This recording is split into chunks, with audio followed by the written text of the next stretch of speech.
Kun sagantaa raadiyoo daandii haqaati.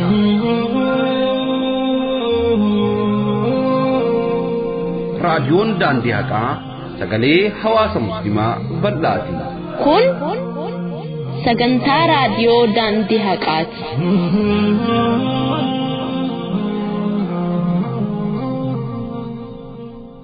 بسم الله والصلاة والسلام على رسول الله صلى الله عليه وسلم. كبجمتوتا فردفتوتا سجنتا راديو داندي هكا. السلام عليكم ورحمة الله وبركاته.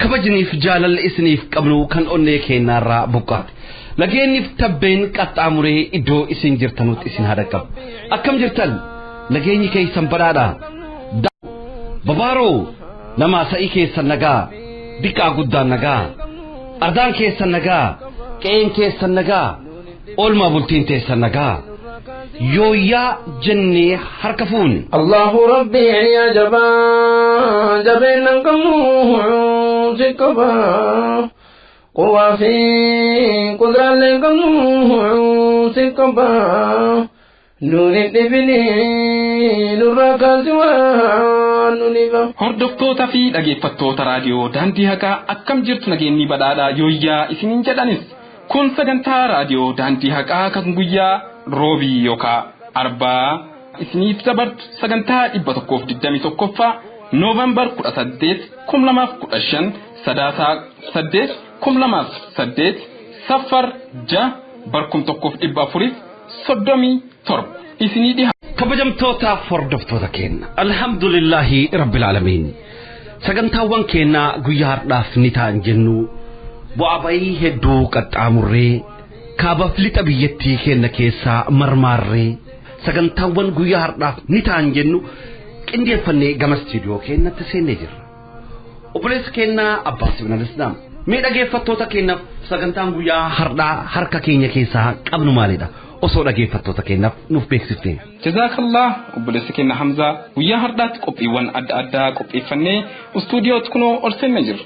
Sagantaawwan keenya kan guyyaa har'aa gidduu qophii odeeffannoo turtii xiinxalaa siyaasaa fi daayirektar Oromiyaa Miidiyaa Neetwork wajjin dhimma wayitaawaa biyyittiin itti jirtu waa'ee ongee irratti obboleessi keenya Hamzaa Booranaa taasise akkasumas ergaa sagaleen keenya haa dhagahamu irraa waa'ee wayitaawaa irratti dhaamsa hawaasa musliimaa fi qophii qalamaa diraamaa imaltoota lameen kutaa 7ffaa akkasumas mirgi dhala namaa islaamummaa keessatti maal fakkaata mata duree jedhuun sagantaawwan jiran qabannee isiniif dhiyaannee jirra.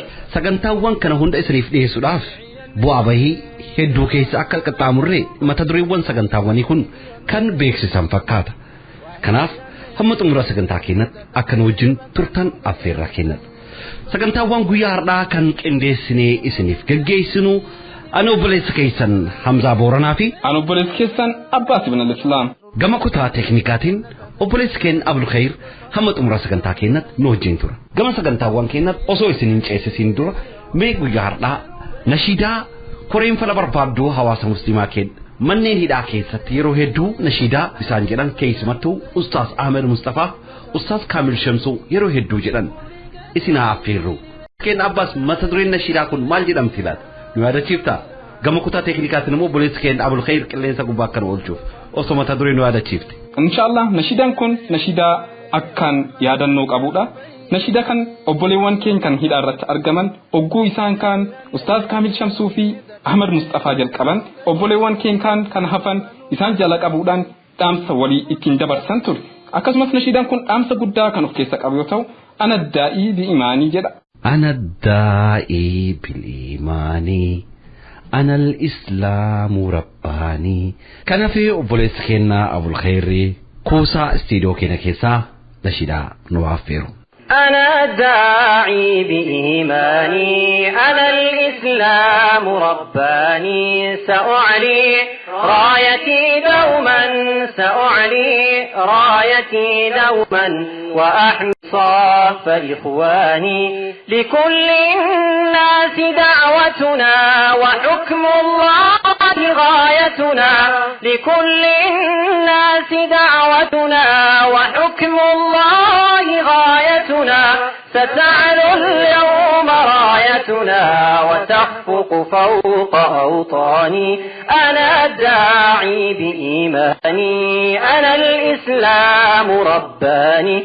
سأعلي رايتي دوما سأعلي رايتي دوما وأحمي صاف إخواني أخي فالنوم لا ينفع فجردني العدام ادفع أخي فالنوم لا ينفع فجردني العدام ادفع وجاهد دائما واصدع ولا تضاح للعدوان أنا الداعي بإيماني أنا الإسلام رباني سأعلي رايتي دوما سأعلي رايتي دوما وأحمي صاف إخواني شعاري دائما واحد ودربي في الدنيا خالد شعاري دائما واحد ودربي في الدنيا خالد نبينا للهدى رائد وبالقرآن أنجاني إن شاء الله راديون داندي حقا كنو وقا تقفا كبجوف كيوتا مراسطو حفاظ أبرز كينيا حمزة بورانا راديون داندي حقا إيقا هندي فمتي وقا تقفا تقابوف كيوتا مراسطو حفاظ قبي وقا تقفا كان تاسف ماجر مال فكات كان جد الرد إفسا قبابا أصنوف كنتي جزاك الله خيرا بوليس كنا أباس ابن الإسلام جدو كيسان وانت كنا نقافة شوكان كيتف حقيقة بو آبايه كيسا قد أمر في راديون داندي حقا بدين إيسين أرقسيفته في إن شاء الله بإذن الله تعالى قيوتا مراسبودا قبي بلدا قبني قم حواسا كينا تدفوفتانا سقنتا راديو داندي حقا وقاتو قفا إلى الشريق قبي سنو كنا كيسات قبي لأدادا قبني لها شفتانا لكي فتوني كينا akhawiidhan nu eegdan abdii guddaa qabna ergaa guddaa dabarsinus qabna sagantaa dhageeffattoonni keen irratti hirmaatanillee sagantaa kana booda qopheessuuf taana raadiyoon daandii haqaa sagalee hawaasa muslimaa bal'aati raadiyoon daandii haqaa adeemsa bu'aa bayii waggaa tokko kana keessatti bu'aalee ishiin galmeessistee fi raadiyoon daandii haqaa qophiiwwan isiin kanaan dura qindeessaa turte maal akka fakkaatu kan itti xiinxallu sagantaa akkaan bareedaa qophee gama keessanitti dhufuuf taana.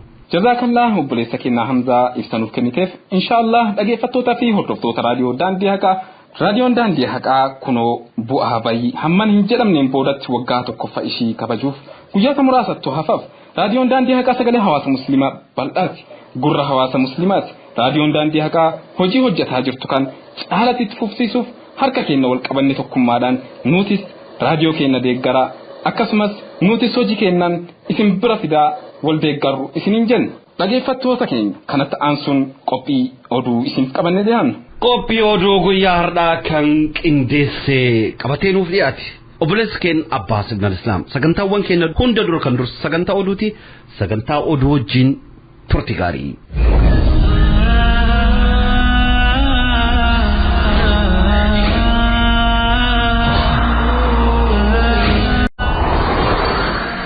بسم الله الرحمن الرحيم السلام عليكم ورحمة الله وبركاته أودي فنوان قويا هرداف كم سن دقيسنا كان سن دقيسيس أنا بوليس كيسان أباس ابن الإسلام أنك فوت أودو قلمين همنا شيخ جيلان آدانو شفم مسلمون قلمي محمد كدريتين مقال سنفني في جمار راهمة من همنا نساني أكا اتفوف مرتيفم أنا دبات أمس مسلمون هيد أماجراتو إبسم دلبات الدبر سداسا كل أشان مركز جعفر ابن أبي طالب مقال أساندابوت أرقم براتوت قرآن أفضل صدومي أفر إبسيس أما ودو بلدنان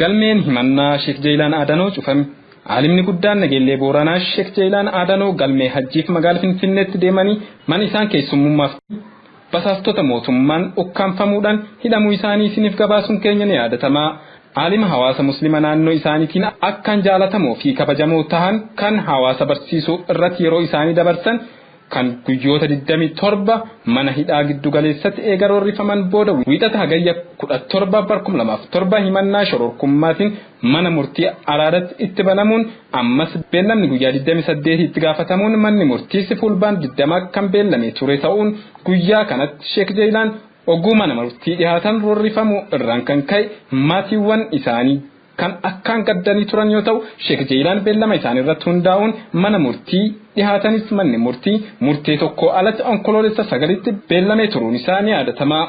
Sheek Jeelaan onkoloolessa 9 mana murtii dhihaatanis ammas sadaasa 7tti beellamamanii turan. Guyyaa kaleessaa Sheek Jeelaan beellama isaanii irratti hundaa'uudhaan mana araadatti kan dhihaatan yoo ta'u abbaan alangaa mootummaa himannaa isaatiif ragaa dhiheeffatu dhabuu isaatiin manni murtii galmee Sheek Jeelaan kan cufe ta'uu beekuun danda'ameera.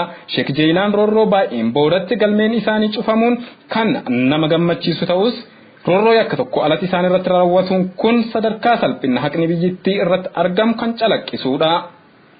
Musliimoonni galmee Muhammad Kadiriitiin magaala Finfinnee fi Jimmaarraa himataman himannaan isaanii akka itti fufu murteeffame. Musliimoonni magaala Finfinnee fi Jimmaa iddoo adda addaarraa humnoota mootummaatiin ukkaanfamanii beellama isaanii irratti hundaa'uun wiixata darbe sadaasa 16 mana murtii dhihaatu isaanii maddoonni keenya nuuf gabaasaniiru. Musliimoonni kun onkoloolessa 24 mana murtii ni dhihaatu jedhamanii eeggamanus onkoloolessa 25 kan beellamamanii turan ta'uu ni yaadatama. Onkoloolessa 25 mana murtii dhihaatanus abbootiin seeraa hin jiran jechuun sadaasa 6 beellamamuun isaanii ni yaadatama. Dargaggoota lakkoofsaan 20 ta'an kanneen irratti himannaan shororkummaa abbaa alangaa mootummaatiin kan itti dhihaate yoo ta'u himannaa isaan irratti dhihaateef gama abukaattoowwan isaaniitiin deebii kennatuun isaaniif ni yaadatama. Dhaddachi sadaasa 6 mana murtii himannaa isaanii irratti dhihaate ni kuffisa yookaan immoo himannaan isaanii akka itti fufu abbaan alangaa mootummaa ragoota ni qaba jedhe akka dhiheeffatuuf ni murteeffama jedhamee kan eeggame yoo ta'u abbaan alangaa mootummaa himannaa isaa akka itti fufsiisuu fi guyyoottan 10 wal faana ragootan isaa akka dhageessisu kan murteeffame ta'uu beekameera. Abbaan alangaa mootummaatis himannaa isaaf ragootan sadaasaa 13, 14, 15 mana murtii akka dhageessisu kan ajajame yoo ta'u himatamtoonnis mana hidhaa Qaallittii fi Qiliinxootti turuun himannaa isaanii akka hordofan beekameera. Abbaan alangaa mootummaa musliimoota kanneen irratti himannaa mootummaa islaamawaa dhaabuuf mootummaa kuffisuu koreewwan falbarbaaddoo hawaasa musliimaa humnaan hiiksisuuf sochootanii jirtu jechuudhaan himannaa dharaa hundeessuun isaas ni yaadatama. Aanaa Dobbaatti ammas musliimoonni hidhamaa jiraatu ibsame. Godina Harargee lixaa aanaa Dobbaatti ammas musliimoonni lakkoofsaan 10 ta'an Araddaa Odaa Jaalalaa fi Tokkummaa Jaalalaa irraa sadaasaa 3 fi 4 kan hidhaman ta'uu maddoonni nuuf gabaasaniiru. Torbee dabrettis musliimoonni lakkoofsaan 76 ta'an gandoota adda addaa keessaa hidhamuu isaanii isinii gabaasuun keenya ni yaadatama. Ammas gandoota kanneen lamaan irraa musliimoonni 10 hidhamuu isaanii beekuun danda'ameera. Sababni musliimoonni kun hidhamaniif tokkoffaa dargaggoota amantii isaaniin hordofan ta'uu isaaniitiin, lammaffaa Sheek Abdooshee Aliyyii wajjin walitti hidhata qabdu jechuun, sadaffaa namootaan hidhaa irratti argaman humnaan hiiksisuuf ummata ijaarrataa jirtanii fi afuraffaa jihaada kaasuuf qophaa'aa jirtan kan jedhu ta'uus danda'ameera. Musliimoota kana gidduu tokko Sheek Idris Alikee kan argamu yoo ta'u Sheekni kun jallina ahbaash kan saaxilaa turee fi aqiidaa qulqulluu kan barsiisuun beekamu ta'uus beekuun danda'ameera. Musliimoonni 76 kan kanaan dura yakka tokko malee humnoota mootummaatiin reebicha eegii irratti raawwatame booda gandoota adda addaarraa hidhaman hanga ammaatti kan hin hiikamin ta'uus maddoonni keenya nuuf gabaasaniiru. Obboleewwan kan dura hidhaman gidduu Naasir Saanii fi Yahya Ahmad irraa isin hiikna jechuun eega qarshii 1,000 isaan lachuu irraa fudhatan booda hin hiikamtan jechuudhaan kan itti baacaa jiran ta'uus beekameera.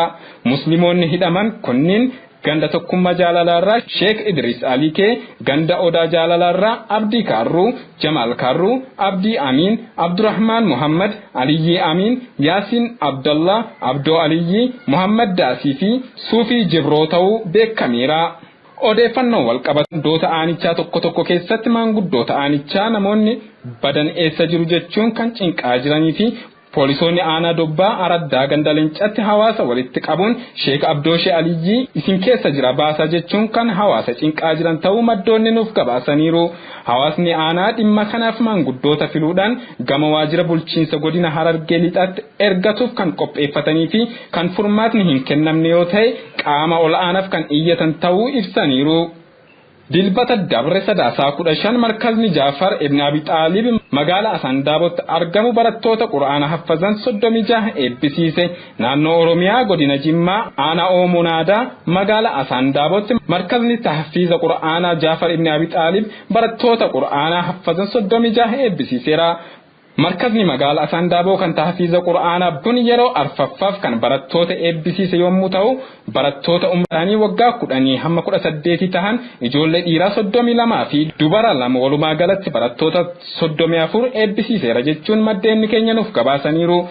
Ustaazni madrasaa Jaafar ibn Abi Xaalib bu'uureessan barsiisuu eegalan waggaa 5 dura qaamota mootummaatiin mankararissaa jedhamanii adabbiin waggaa 9 kan itti dabarfame yommuu ta'u obboleessi isaanii Sheekh Ahmad Abdullah madrasaan akka hin cufamne taasisuun kan hojii itti fufsiisanii fi mindaa takka malee yeroo ammaattis barattoota barsiisuu kan itti fufan ta'uu maddeen nuuf gabaasaniiru. Oduuwwan guyyaa har'aaf qabnu kan fakkaatu qophiiwwan hafan wajjin turti gaarii.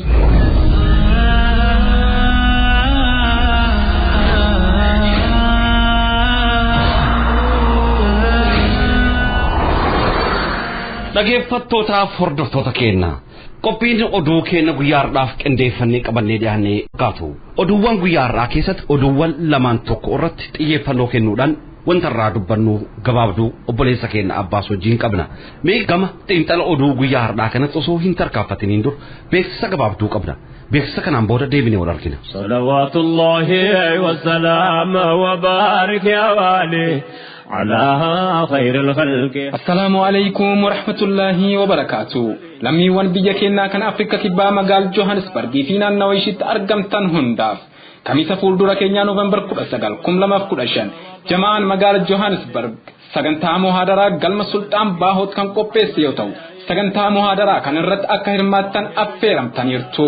Sagantaa muhaadaraa kan irratti keessummoonni adda addaa kan affeeraman yoo ta'u keessummoota kana gidduu Ustaaz Shamsuu, Ustaaz Muhammad Rashid yookaan Aljaziiraa jedhamuun kan beekamanii fi Ustaaz Muhammad Amin ni argamu.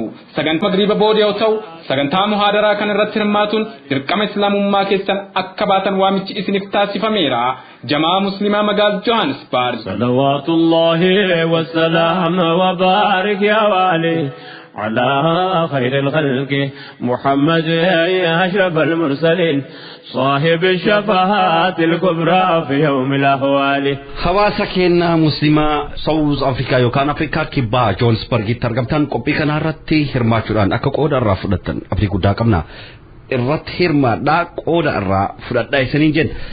Obboleessi keenya Abbaas inshallah qophii keenya xiinxala oduu guyyaa har'aa keessatti akkuma beekamu kaleessa odeeffannoo nu dhaqqabeedhaan Sheekh Jeelaan Adaanoo yookaan Abaa Abdurrahmaan qaamota mootummaadhaan ukkaanfamanii mana hidhatti darbamanii baatii 3 dhaqqabaa jira. Guyyaa kaleessa galmeen himannaa isaanii cufamee jira. Abbootiin alangaa mootummaa himannaa shororkeessummaa eegiitti banan booda ragaa qabatamaa eegii dhabaniin booda kanaan dura akkuma gabaasaa turretti namootuma isaan wajjin hidhamee ture kan isaan keessummaadhaaf mana isaaniitti Finfinneetti deeman akka isaan gubbatti ragaa bahuu taasisuudhaaf yaaliin taasifames hin milkoofne. Abbaa Abdurrahmaan badii takka malee mana hidhaa maakalaawii keessatti kutaa dukkanaa keessatti eegiroorri isaa turaniin booda manni murtii galmee himannaa cufuudhaan gara mana galmeetti deebisee guyyaa kaleessa gama mana hidhaa maakalaawwitti deebi'anii jiru. Yoom akka isaan hiikaman hin beekamne garuu manni murtii guutumaa guututti galmee himannaa akka cufe maddi odeeffannoo keenyaa bakka irraa nu dhaqqabee jira. Haalli kun immoo biyyattii keenya keessatti akkuma baratameedhaan kallattii hundaadhaan aalimoonni, mashaayikoonni, du'aatonni hidhamanii himannaan isaan irratti banamee ragaa gahaa eegii dhabaniin booda bilisa jedhanii dhiisuudhaan haalli akkasii kun baratamee jira. Roorroon hedduun eegii irratti geggeeffame. Cunqursuu hedduu eegii irratti geggeeffame.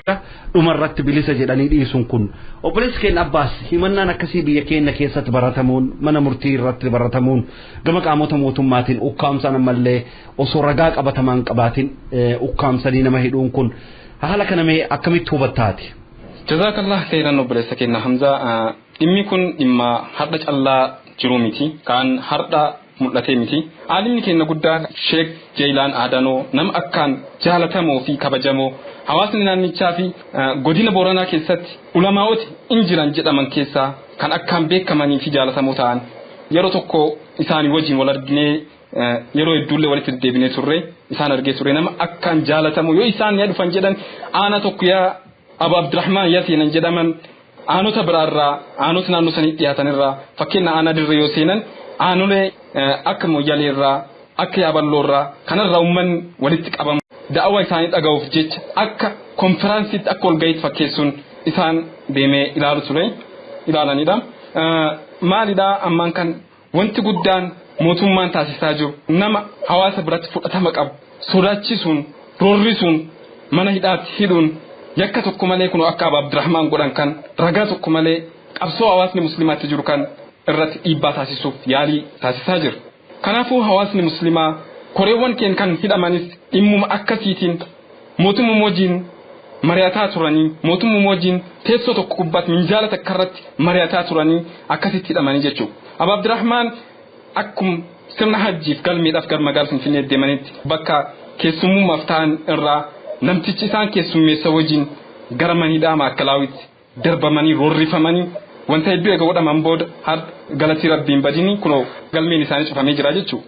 Alhamdulillah jenna haa ta'u malee dhimmi mootummaan kunoo haaluma kanaan hawaasa muslimaa roorrisaa kan hidhame hedduun isaa kan dhimma qabsoo kanaan hidhame namni oballeessas ni hidhama haa ta'u malee namootaan obboleewwan keen kan dhimma amantaatiin hidhaman maqaan isaanii badee hedduutu jira jechuudha. Maqaa shororkummaa jedhu irra ka'a maqaa fiinxalleessummaa jedhu irra ka'a maqaa Sheikh Abdurrahman nam yoo deemuyyuu lafan dhukkubsin nama Abu Abdurrahman nama akkasii turan garuu mootummaan wanta akkasii itti banayyuu jedhamee kan hin eeggamne ture.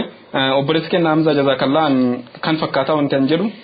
Jazakallahu khairan obboleessi keenya Abbaas haqiqatan Abu Abdurrahman yeroo takka anillee konferansii gubbatti nageellee Booranatti isaan argee ture haqiqatan nama akkaan akhlaaqni isaanii ilmiin isaanii jaalatamni isaan fudhatamni isaan hawaasa biratti qaban akkaan kan nama ajaa'ibuudha. Haqiqatan yoo isaan karaa gubbaa deemanillee karaa cinaa kan deeman sagaleen isaanii kan dhaga'ame konferansii sana gubbatti dubbadhaa jedhamanii dubbachuu didan bakka ulamaa'onni kun argamanitti an dubbachuu hin danda'u jechuudhaan sagantaa sanarratti Dr.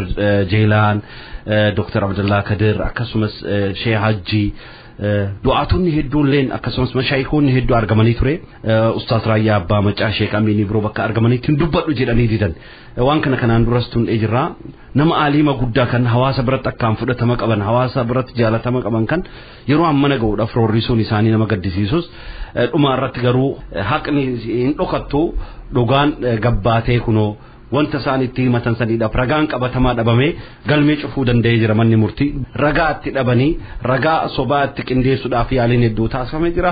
Rabbiin subhaanahu wa ta'aalaa fakkaattota isaanii ammallee kallattii adda addaatiin mana hidhaa keessa roorrifamaa jiran galmee isaanii cufee nagaa isaanii walitti haa dabalu.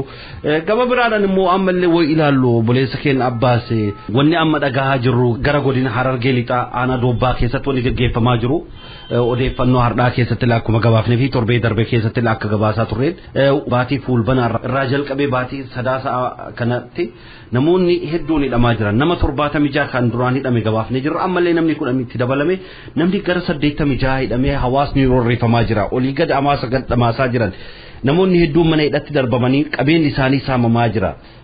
Hawaasa kan kallatti kamitti isaan gaggeessaa jira hawaasni amma dheengadda oduu hardha gabaafne kana keessatti mashaayikoonni fi maanguddoon gurguddoo dhimmi kunini eegiin dhaabbatiin gama qaama dhimmi ilaallatutti himannaa gaggeessina yoo immoo himannaan keenya fudhatama hin qabne gara dhimma biratti hawaasa geessisaa jiran qabsoo uummanni nagaadhaan gaafataa jiru gaafii uummanni nagaan gaafataa jiru gama biratti gaggeessuudhaaf yaalii taasisaa jirani wanni kunini sheeka tokko nama naannoo irraa dhabame kan Sheek Abdoosh Aliyyi baasa jechuudhaan dhiibbaa gaggeessuun yookaan immoo namoota hidhaman kan hiiksisuuf humnaa yaalii taasisaa jirtan jechuun amantii keessan irratti gurmooftanii wal ijaartan jechuudhaan jihaada kaasuuf qophii irra jirtan jechuudhaan uummata kana roorrisuun mee maalirraa argita hawaasa aqiidaa qulqulluu barsiisu ulamoota aqiidaa qulqulluu barsiis qabanii hidhuun gochoota akkasii kanarraa akkasumas namni 76 amma 86 hidhame kun cufinu mana murtii dhiyaataa hin jiru bakki isaan itti hidhamu mana hidhaat manni hidhaa guutee kutaalee biraa keessatti hidhamaa jiran himannaan isaan irratti banamee mana murtiin dhiyaatan gochi seeraan irratti raawwatamaa jira namoota kanneen keessaa birrii fida jecha birrii 1,500 amma 3,000 irraa fuudhanii kan barbaadanii ni kan barbaadan qarshii irraa fudhatanii siiniitu jedhanii akkasiin doorsisan waan kanarraa mee'atini kodeeffannoo nu dhaqabe kun haala kanaan eegitti fuftaate biyyattii sana keessatti naannoo sanitti haala soo kanneessadhaan hawaasa kallattiin barbaachisaamoonni mootummaa oofaa waan jiran natti fakkaatame waan kanarraati wanna tubattee ergaatiin naan obboleewwan keenya naannoo sanitti argamaniif illee dabarsitu. Jazaakallahu obboleessa keenya Hamza Boorana. Ana dubbatti ammas musliimoonni hidhamuu jiraatu ibsamee jira. Godina Harargee Lixaatii bakki musliimoonni itti hidhaman kun musliimoonni 76 ol ta'an torbee darbe keessaa hidhamuu isaanii akkasumas gabaasne turre. Kanatti aansuudhaan immoo Sadaasaa 3 fi 4 musliimoonni lakkoofsaan 10 ta'an hidhamuu isaanii beekamee jira. An dhimmi kan dhimma Sheekh Jaylaanii saniin ka addaatti ilaalu maaliif yoo jedhame dhimmi kuniin namootaan hawaasa biratti jaalatamoo ta'an fakkeenyaaf Sheekh Abdoosheen naannoo sanitti hawaasa musliimaa barsiisuu fi nashiidaadhaan nam nashiida hojjetuudhaan beekamu akkasumas Ustaaz Abdoosheen hawaasa musliimaa walitti qabuu fi waldaalee adda addaa ijaaruun hawaasni akka wal gargaarsa taasisaa turanii jiru. Isaan kan maaliif isaan deeggartan jechuudhaan yeroo ammaattis namootaan 10 irratti raawwatamee jira. Dhimmi kan ilaalchisee hawaasni naannichaa maanguddoota filatuun qaam dhimmi ilaallatutti iyyannoo gara godina Harargee Lixaatti iyyannoo isaanii dhiyeeffatan jiranii achiisis eegdee furmaata kan hin arganne ta'e gama qaama olaanutti deemuudhaaf qophiirra jiraatu isaanii akkasumas ibsamee jira. Kanaafuu hawaasni musliimaa dammaqinaan dhimma kan keessa gad bu'ee ilaalee qabsoo isaa kan nagayaa kana harkaa qabu cimsee akka itti fufu jedha. Jazaakallahu obboleessa keenya Hamza.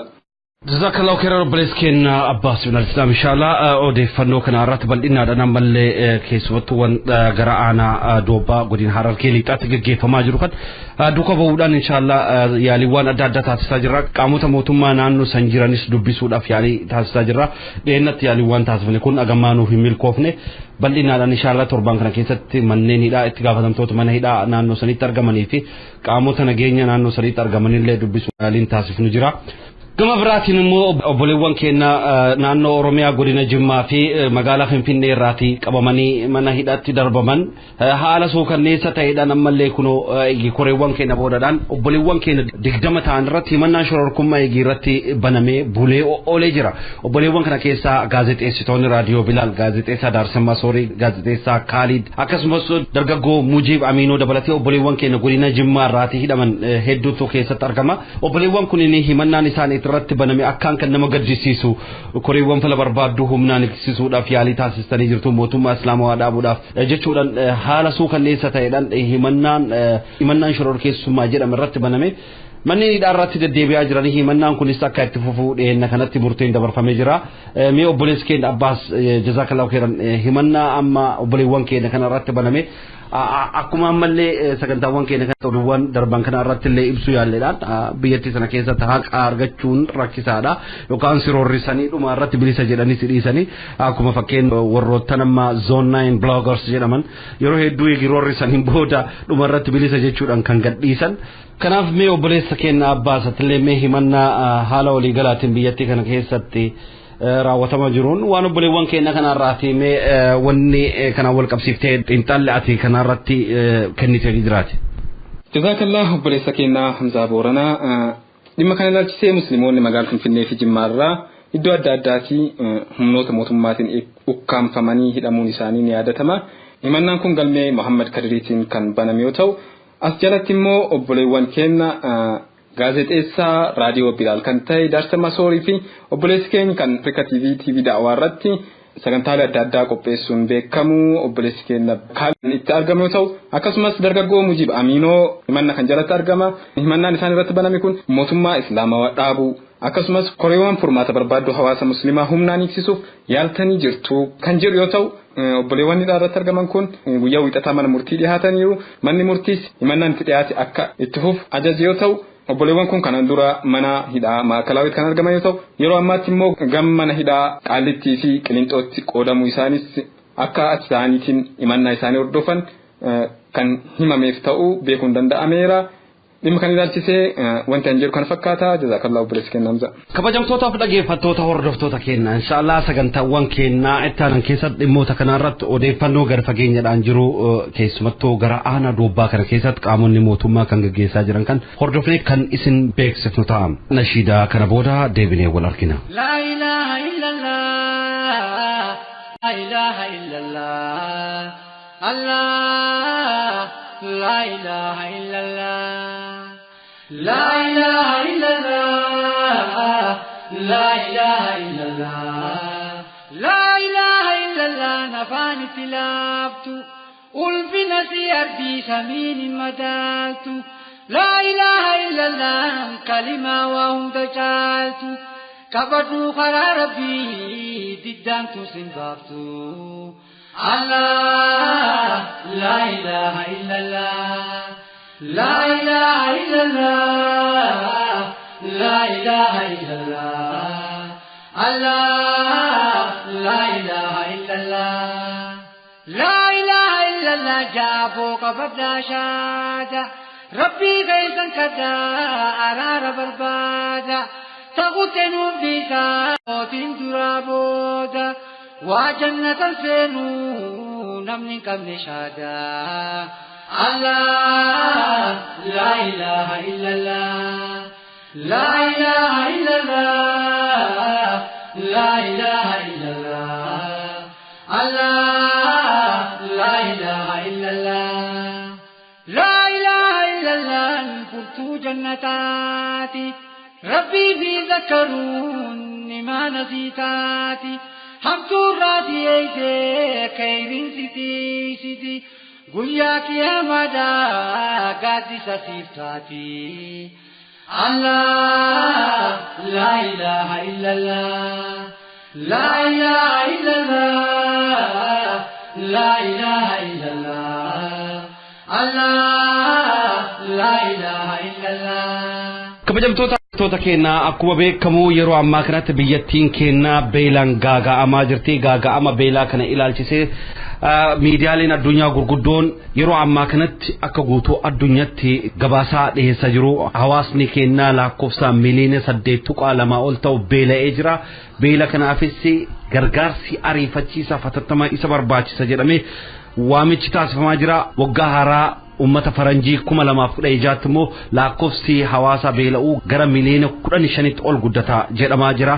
Mootummaan yeroo ammaa kanatti immoo beela argame kan mormachuudhaaf yaalii hedduu taasisaa jira. Beela kana hordofee sagaleen keenya dhaga'amulleen hawaasni muslimaa dhimma kana irratti cinaa dhaabbachuudhaan hawaasa isaaf gargaarsa barbaachisu hunda gochuu qaba jechuudhaan waamicha taasisee jira.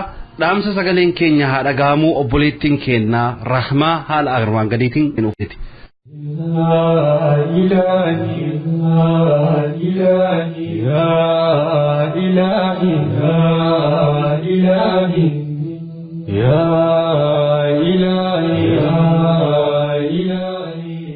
السلام عليكم ورحمة الله وبركاته. hawaasni muslimaa lubbuu lammiiwwanii baraaruuf dirqama lammummaa qofa osoo hin ta'in dirqama amantiitiinis ni qaba. Sochii balaa ongee kana ittisuuf taasifamu kanatti hirmaannaan keenya cimee mul'atuudha qaba.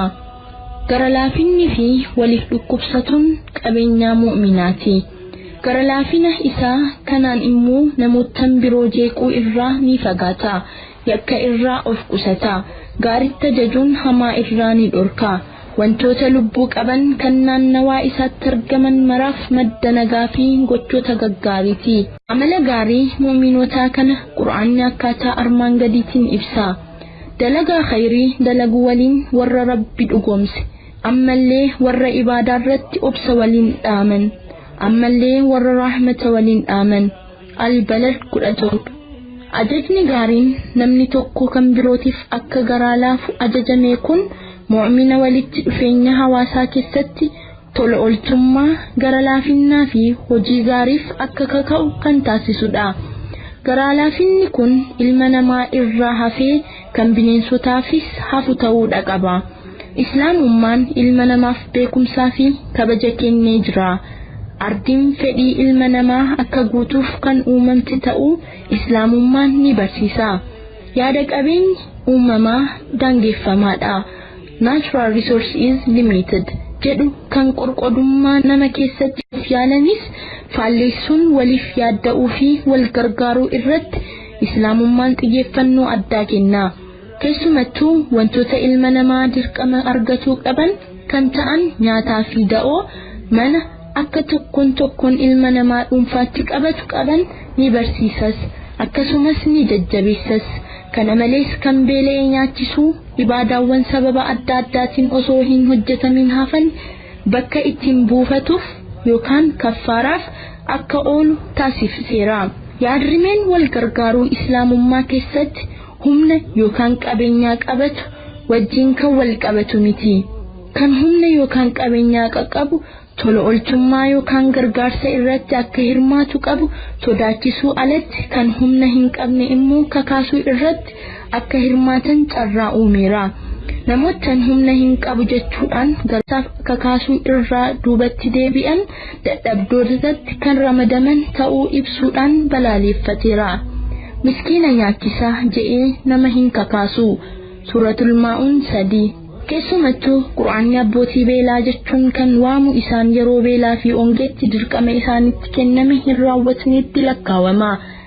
Ongee biyya keenyatti uumameef hawaasni musliimaa dirqama akka lammii kamittuu lubbuu lammiiwwan baraaruu alatti islaamummaan isaa kan dirqisiisudha.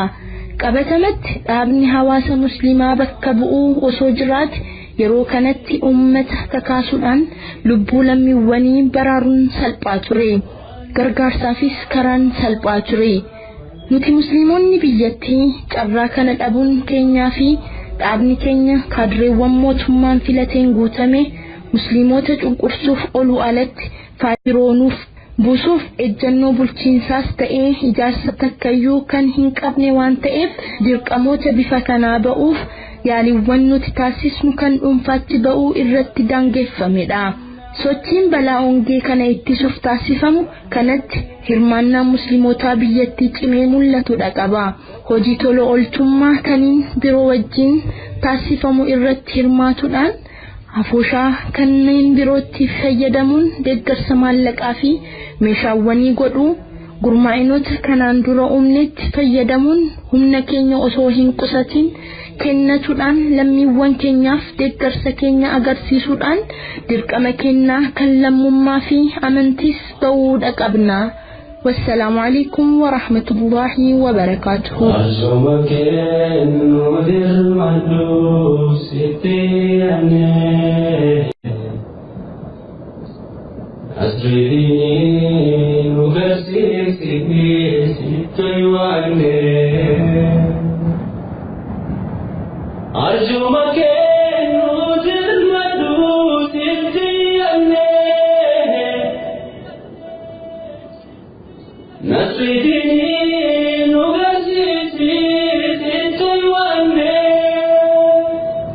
جزاكالله بليت كينيا رحمة دام سجلين كينيا هذا قام دبرسي كان فكاتا حواسني مسلمات لما كان أكل وتصلالين لما يكون إرجام ربي صلى الله عليه وسلم لما كان لالشيء أكثر نجرو نمني الله نسابه لأي وفي إساتي أمك وفي جام سير إساتي دم هنا أمن نجد نجرو كنافو حواسني مسلمات دام سدبر كان هجير راولشون دام سرجام ربي صلى الله عليه وسلم ودبرسن كنس حديث ثاني كنس هجير راولشون والوجين تودان أكيد جنة كانت أنسى أوبريس كينيا حمزة بورانا إمام أونجي كان الرتي إنتلا سياسة في دايركترا روميا ميديا نتورك جوار محمد وجين إمام أونجي كان الرت ترتي تاسي سجرا كوبي كان وجين ترتي غاري يو بيت الناهما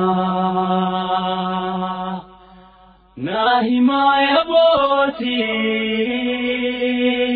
وما تنادي بدي باسني برناتي يا بيت الناهما ناهما يا بوتي وما تنادي بدي باسني برناتي إجتشون دتبني إجنة نبني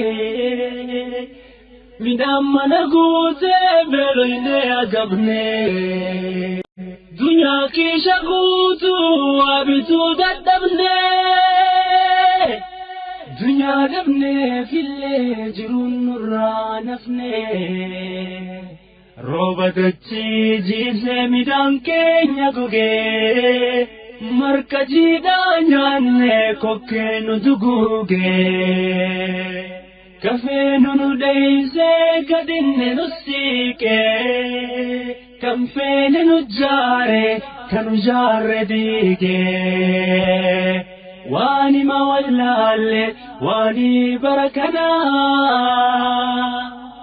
تكاي مدن واركو أكنا من قدوف قافني سينا اللي قرني باسا تبرنا. بسم الله والصلاة والسلام على رسول الله صلى الله عليه وسلم. kabajamtoota dhaggeeffattoota hordoftoota sagantaa raadiyoo daandiyaaqaa kun tamsaasa sagantaa raadiyoo daandiyaaqaa guyyaa arbiyaa isiniif tamsaatudha. sagantaa keenya guyyaa har'aa keessatti xiinxalaa siyaasaa obbo Jawahar Mohammad wajjiidhaan turtii gabaabduu taasifnu qabna. sagantaa keenya guyyaa har'aa kanarratti haala wayitaawaa biyyattiin itti jirtu haalli beelaa biyyattiin beelaan gaaga'amaa jirti. kana wal qabsiisee immoo siyaasan biyyattii maal keessa jira akkasumas immoo qaamonni mootummaa deebiin isaan kennaa jiran maal fakkaata waan jejjedhu kanarratti inshallah turtii gabaabduu obbo Jawahar Mohammad wajjiin taasisuuf yeroo ammaa kana obboleessi keenya obbo Jawahar Mohammad qilleensa gubbaa jira. jalqabaa isa simanname. obbo Jawahar assalaamu alaykum warahmatullah. Wa alaykum assalam. baga jiraate akkam nagaa fayyaa? nagaa galata bifayyaan. fayyaa alhamdulillah. sagantaa raadiyoo daandiyaaqaa irratti nuuf hayyamtee yeroo kan kennite ibsa hawaasa keenyaaf kennuuf dhiyaachuu hankeetiif hedduu si galatoomfanna. Kenneen utuba duufiree lammaffaa fi sadaffaa kan deebi'ee kennuu keetiif. Tole galatoomi. obbo Jawahar akkuma beekamu yeroo ammaa kanatti biyyattii keessatti lammiilee miliyoona 8 ol ta'an beelaaf saaxilamaniiru akkasumas gargaarsa tattamattuu barbaachisaa jedhama yeroo miidiyaaleen gurguddoo addunyaa gabaasaa jiran kanatti biyyattii keessatti immoo mootummaan beelli hin jiru kan beelli argamen jiru namni beelan du'e hin jiru jedhanii waakkataa jiranii mee haala kanaan wal qabsiisee mootummaan maaliifidha beela argame kan wanni inni waakkatuuf beela argame kan waakkatee bira darbuu ni dandahamoo beela kan waakkachuun isaa siyaasaa isaa irratti dhiibbaan fidu jira laata mee waan jedhu irratti kanuma wal qabsiifte beela jechuun kullee maal akka hawaasummaa irratti beelli miidhaan ni geggeessu mootummaa irratti dhiibbaa siyaasaa ni geggeessu illee wal qabsiiftanii osoo nu ibsitan. Hayya ustaadoo wanga kan dubarra nagaafatte beelli maali ka jechuun haa eegallu. Egaa jechoota lama ta'uu konseptii lama dabaafnee ilaaluun barbaachisaa. tokko hongee yookiin drought kan jennuun jira. afaan Ingiliziin drought kan jennuun yookiin afaan Oromootiin hongee afaan Amaaraatiin dirq kan jedhaniin kun ni jira. kan lammaffaa immoo famine yookiin immoo beela hamaa afaan Oromootiin jennuun afaan Amaaraatiin jennuun ni jira jechuudha. garaagarummaan maali? yeroo roobni sababa adda addaatiin hanqatee hirriin midhaan nyaataa uumamuuf kun hanqinni roobaa irratti hongee jennaan yookiin immoo caamallee hin jiraatu bakka adda addaatitti jennuun isa. beela jechuun yeroo caamni sun yookiin immoo hanqinni roobaa sun midhaan facaafame mayree bakka ga'uu dhabee mayri dhabamee horiin waan dheedu dhabee gaaga'amni dhumaatiin horii fi kufaatiin midhaanii akkasumas hanqinni nyaataaf ka'ee wal qabatee dhufu kun beela jedhama. Famine hunger kan jennuun kana ta'a jechuudha. Kanarraa kaanee egaa biyya san keessatti kan mul'ataa jiru maal yookaan jennee lamaanuu lamaana yeroo ta'u maal jaa hongeen Kaalifoorniyaa Austraaliyaa biyya nugarallee kan jiru sadii jaa dhuga hanqinni roobaa hanqinni caamaa biyya hedduutti ni uumama.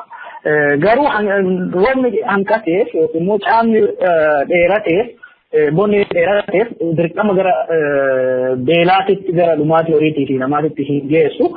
biyyoonni hedduun wanni kun akka uumamu waan beekaniif dursaniitti ta'anii kanaaf yeroo nyaanni naannoo tokkotti kan taate bakka biraatirraa dursanii midhaanii fi dheeda qopheessanii kaloo qopheessanii fidaniif uummanni fi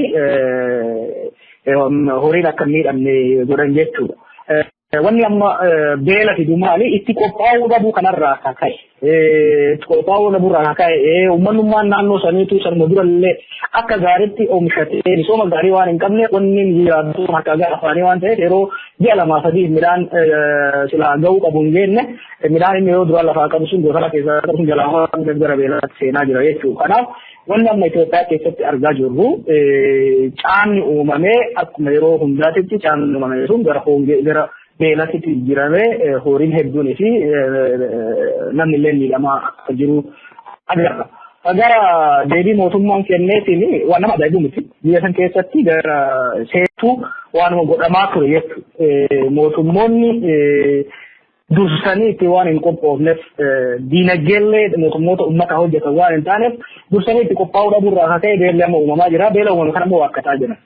Akkam sagaan bilaawwan kun yeroo ammaa kanatti birraa yeroo waqtii birraa kanatti ganaa fi birraa keessatti rakkoon hanqina nyaataatii fi dheedaa akka uumamuu danda'u. Sababa hanqinni roobaa uumamee elniinoo jedhamu kanarraa kan ka'een rakkoon kun akka uumamu waggaa tokko tura dhaabbanni meteoroloojii Itoophiyaatii fi dhaabbattoonni meteoroloojii addunyaa himaa turanii jechuudha.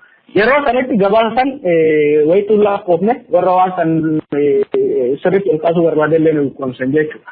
San booda fakkeenyaaf gama OMN'n gara ji'a waxabajjii keessa waan kana gabaasuu ka'ee galle.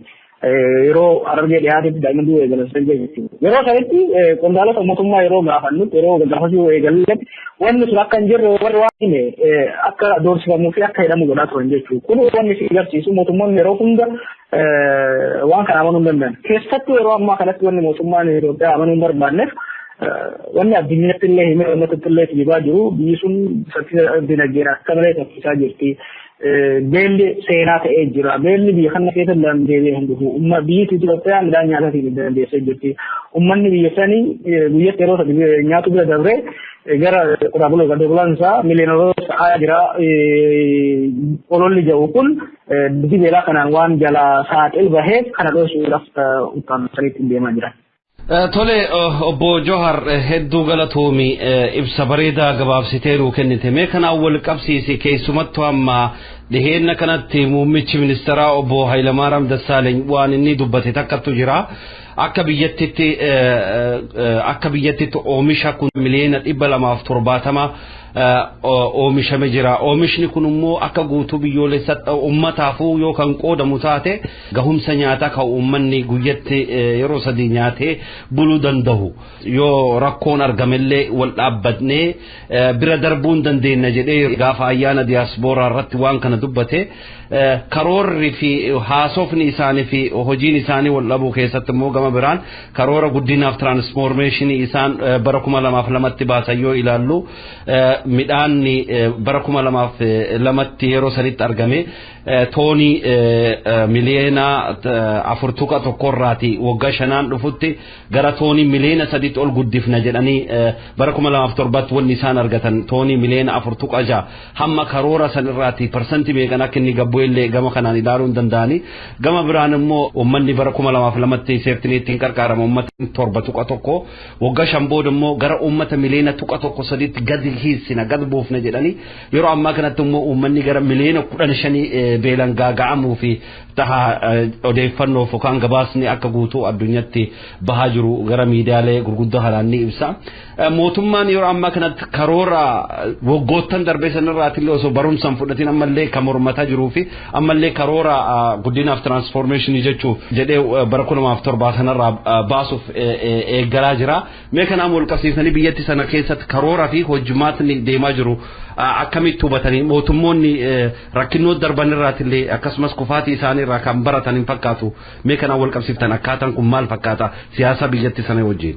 Agartee wanni mootummaa suuri godhaa ture waan amma dura jilla haasaa turre dhimmi dinagdeen saffisaan guddataa jira jedhanii hafasaa turan kun rakkoo lama qaba. Gara tokkoon dinagdeen akka isaan jedhanitti parsantii dheeraa sadiin guddataa hin jiru. Haa ta'u garuu gara parsantii 6-7tti guddataa ture waggoota 10 darban kanaaf. Haa ta'u immoo guddinni dinagdee economic growth kan jennuun fi economic development dinagdeen guddannuu fi uummanni biroomuun adda adda. Biyyi akka dinagdeen isii guddataa garuu uummanni isii yoo hin danda'e deemuu danda'a jechuudha. Kanaaf ragaa kan nuuf ta'u GTP tokkoffaa yookiin immoo growth transformation maali plan transformation san keessatti kan reefu qaftee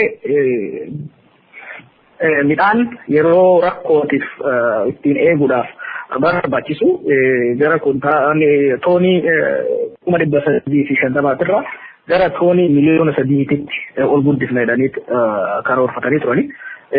Sun milkoofne wanni argame gara dhibba sadii shantamarraa garuma miliyoona dhibba afurii qofa ol guddate waan karoorfatan keessaa parsantii 15 ol hin arganne jechuun kun akkasiinu ta'e kun osoo ta'ee jirummaa wanni isaan uummatatti himaa turan karoora san guututti hojiirra oolchine ittiin karoorfnee fayyanii deeman jechuudha. Amma xiqqoo kana yaachisu maali? Jarri kun waan jaan kana nu amanammoo kajawu akka yaaddu godha. Rakkoon mootummoonni yeroo kiyyoo akkanaa kan irra daddabalanii deemanii keessattuu yoo dhaqanii ittiin amanan taate gaafa rakkoon beelaa akka ammaa kun dhufu akka ittiin qophoofne ta'a jechuudha. Beeki ji'a lamaa sadii afur dura keessattuu dhimmi beelaa akka hin kaane akka namni waa'ee beelaa rakkoo waa'ee dinagdee namni waa'ee rakkoo kaasuu danda'u akka waan farrisutti jiru akka waan farra paartiisanii ta'eetitti ilaalamee ukkaanfamaa ture. Ukkaanfan sun dafanii waan kanarratti akka ittiin qophoofne godhe amma yoo agartee torbaan lamaan dabre kanatti midhaan baay'inaan biyya alaatii bitaa jirraa jira.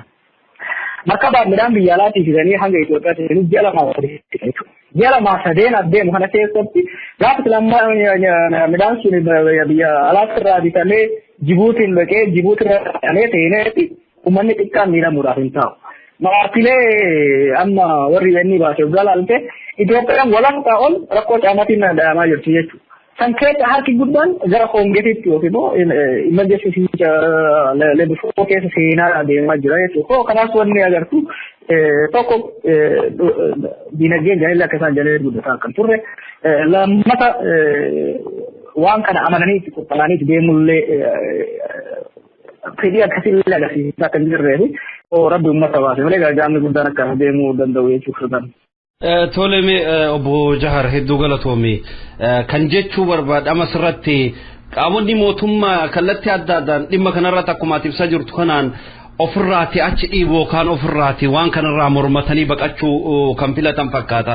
Kanaan dura obbo Reedwaan Hussein illee itti aanaan muummicha ministeeraa obbo Mokonnin illee wanni isaan dubbatan akkasumas obbo Tewodiroos Adhanom VOA irratti illee dhiyaate tuffii uummataaf qabanii dhimma kan amanuu dhabuudhaan loonni wanni inni du'uu fi qote bulaan waan gara bishaan jirutti hin geessinee fi jedhee yeroo takka Reedwaan illee dubbatee jira. Sababni isaan dhiyeessan baqa fakkaata. Obbo Tewodiroos Adhanom illee wanni inni jedhe uummanni keenya miliyoona 80 oliidha. Miliyoona 8 beela'u jechuun wanta hammas mara ilaalamuu miti jechuun dubbachuun isaa kun maalidha mootummaan biyya tokko namni miliyoona 8 wabeelee isaaf xiqqaadha jechuudha. Ilaalcha mootummoota biyya hundattu akkas jiramoo ilaalcha mootummaa biyya keenyatti kun immoo gama siyaasatiin maal fakkaata kanaan wal qabsiiftanii bara jaarraa Haile Sillaasee keessatti illee akkasumas beelli gaaga'amni ka'eedhaan mootummaan sun sababa kanaadhaan dhumni isaa saniin goolabamee jira. Hawaasa tuffatanii yeroo Haile Sillaaseen uummanni walloo keessatti beelan akkasitti raataa jiru sanitti inni miliyoona meeqadhaan keekidhaa fi wuskii fichisiisee masaraa isaa keessatti sirbaadhaan yookaan ayyaana isaa waggaa 80ffaa kabajataa ture. Mee kana wal qabsiiftanii tuffii mootummoonni hawaasaaf qaban kun garamitti isaan keessa kisaara siyaasaarra isaan buusuu ni danda'amu waan jedhu gama siyaasatiin immoo maal xiinxaltan isan? Wanni natti fakkaata tuffirrallee agartee gama lafduu booda karoora gaarii qaban hoogganaa komandara waan hin qabneef wanni ta'aa jiru. Public relation yookiin modul lolaa isaanii kan wal ta'uu agarta. Fakkeenyaaf waan ammatti kaafte waan isaan jajjan tokko lafa laallu. Ganna keessa yeroo warri daaspooraa godhetti haala maala midhaan nyaataa fi dandeenye jira. Maatii takka booda midhaan nyaataa gahaa qabnaa uummata beelee gargaaruu barbaannaa. Amma numaa immoo dabalanii akkuma biyyaatti waan uummata olchiisuu danda'u Tewodiroos jee uummanni miliyoona 8 beela'uun waan guddaa miti. Uummata miliyoona 8 ilmoon takka namni tokko beela'uun namni beela'ee arge rakkoo isiin beekaa jechuudha. Saayinaa Abdullahi Muhammad immoo uummanni beela'ee uummata gara gammoojjii gara qarqara biyyaa jiru. Gumaatti uummanni kun dinagdee biyyattii guddaa waan hin taane guddina dinagdee irratti dhiibbaa hin qabu kanaaf bajatarraa hir'isuun barbaachisudha. Wanni ati agartu rakkoo keessattuu eega miidiyaan biyya alaa kun humna kennee waan kanarra gabaasuu eegalee as rakkoo kana takkaa gadi xiqqeessuu takkaa ukkaamsuudhaaf tattaaffiin isaan godhan inumaahuu rakkoon hundaan akka hammaatee deemu karaa banaa akka jiru agarta. Keessatti immoo akka jettetti jarri kuni ofiifillee beekumsa guddaa warra akka qabne akkasumas ammoo uummata hooggananiifillee tuffii guddaa akka qaban akka waan uummanni waan beeknetti akka deeman agarta. Fakkeenyaaf yoo har'a yoo agarte naan galu yembee warra ka agarte jiraatte BBC'n gabaasa baasee booda dubartii ilmoon isii beelan jalaa duute san fidanii deebisanii daa'imni kiyya beelaa hin dure jedhanii haala du'arraan du'a dabalaniitii jiran jechuudha. Kan gad dabalaniitii deemaa jiran jechuun kun dubartii mootummaan kun hagam akka ummata adda qabde kan agarsiisu.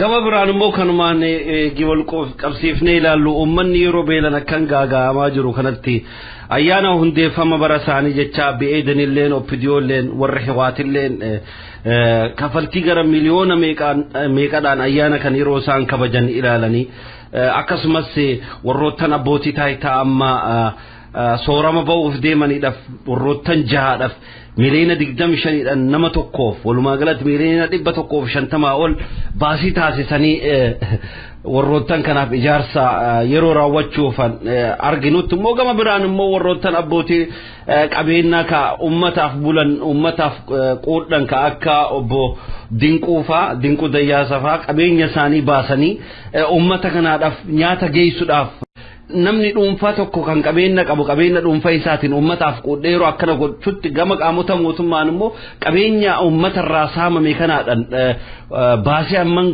baasanii wanta kana hojjechuun isaanii garaagarummaan abbootii dhuunfaaf mootummaa gidduutti jiru akkamitti hubatama uummanni wanta kana akkamiin hubachuu qaba jettan obbo Johar. Agartee keessatti barreeffame kan akka waan biyya mana meel fuudhuu jiretti cimara ture mootummaan sun ayyaana paartiilee sadeenii dabalatee ayyaanota hedduu irratti maallaqa gurguddaatu bahee irratti ni ciisaa turani.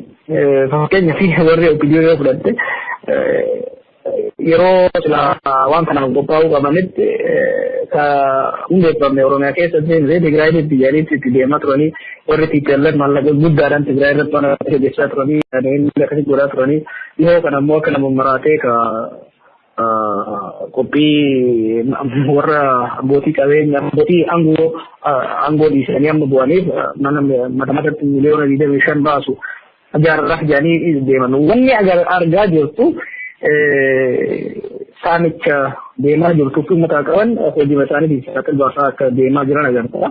Kana uummanni dhugatti haqa uummataatiitu keessaa mul'ataa kanatti fakkaata jechuun dhugaan hunyaan qabanne garaagaraatiin xixiqqaan ta'eeti. Kanaaf dhugaan uummataa sun as ba'aa akka jirtu saaxil ba'aa akka jiru kan argaa jiru.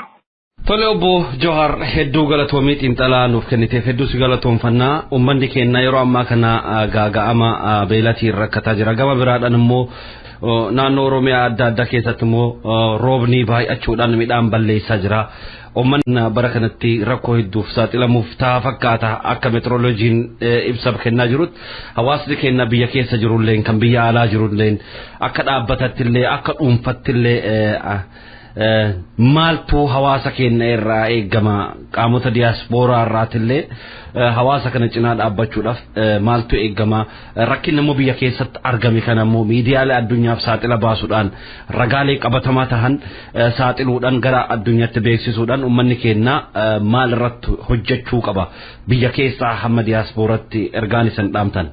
Kadura namni keenya akka balaa beelaa kanaan miidhame hamma danda'anii lubbuu namaa baraaruudhaaf namni jiru tattaafachuun carraaquun barbaachisaadha. Gargaarsa danda'an kennuun dabalatee dhiibbaa gama miidiyaatiin amma godhamaa jiru kun jabaachuu qaba. Beekti waan kana osoo miidiyaaleen walabaa akka OMN keessanii miidiyaaleen amma dura hin jirre waggoota muraasa kanatti darbaban xiyyeeffannaa itti kennanii dhiibbuu baatanii miidiyaan biyya alaallee silaa yaada itti kennu. Miidiyaa biyya alaa dhufuutu mootummaa kanallee dhiibbaa irratti godhee amma maa'u amalee xiqqoo akka socho'u godhaa jira. Kanaaf uummanni keessattuu aktivistoonni biyya alaatii biyya adda addaa keessa jiran dhimma kana hortaasanii irratti dhiibuu qabani. Uummanni garuu keessatti wanni hubachuu qabu cunqursaa fi beela gidduu hariiroo jabdu jira. Hayyuun biyya Hindii Amaariyaatiin jedhamu tokko gara waggoota 30 dura keessattuu qorannaa Itoophiyaa irratti godhe irratti hundaa'ee qorannoo inni godhe daddaaf noobileetti argatu jira. Kunis maali? Cunqursaa yookiin immoo mirga dhabuu fi beela gidduu hariiroo cimtuun akka jirtu. Biyyattii demokiraasii taate takkittiin haga fedhe hongeen kanaa dhufuu beelatti hin beeku, namni beela hin beeku.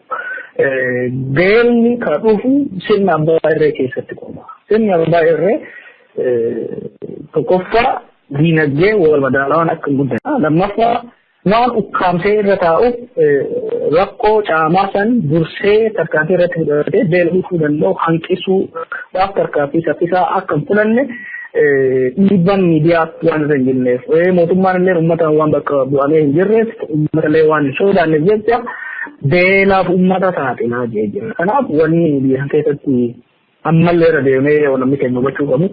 Hangi sirni dimokiraatii hin jirretti, hangi mootummaan uummataan filamee uummataan bu'u hin jirretti, hangi mirgi pirasii mirgi miidiyaa jedhamee miidiyaan biyya keessa ifatti socho'ee hojjechuu hin dandeenyetti. Hamma namoonni bifa adda addaatiin cunqurfamanii jiranitti beelli fi balaan garaagaraa uummata walirratti uummata gaaga'umsaa waan hin oolle jechuudha. Kanaaf biyya san keessatti dhugaatti seenaan beelaa kun hafee namni keenya abdii horatee akka deemuuf bilisummaa isaa goonfachuun bilisummaan dhabamuun gabrummaaf beelli wajjin deemanii namni kana hubatee gara hundaan tattaafachuun barbaachisaadha fakkaata. Tole obbo Johar Mohammed Intala Siyaasaa fi akkasumas Daayirektar Oromiyaa Miidiyaa Neetwork. Hedduu galatoom turtiin wajjin taasiftee maqaa dhaggeeffattoota keenyatiin hedduu si galatoomfanna ibsa bal'aa kana nuuf kennuu kan keetiif yeroo kan kee irraati. Silleen galatoomi gaafa biraa hiree biraatti deebinaa uummata keenya illee adda addaa jabeessuun jedha. Tole hayyee. Assalaamu alaikum warahmatullahi. Wa alaikum assalam. Yoo beeytan naa himaa yabootii humaatun na dibdee baasni baranaati. Yoo beeytan naa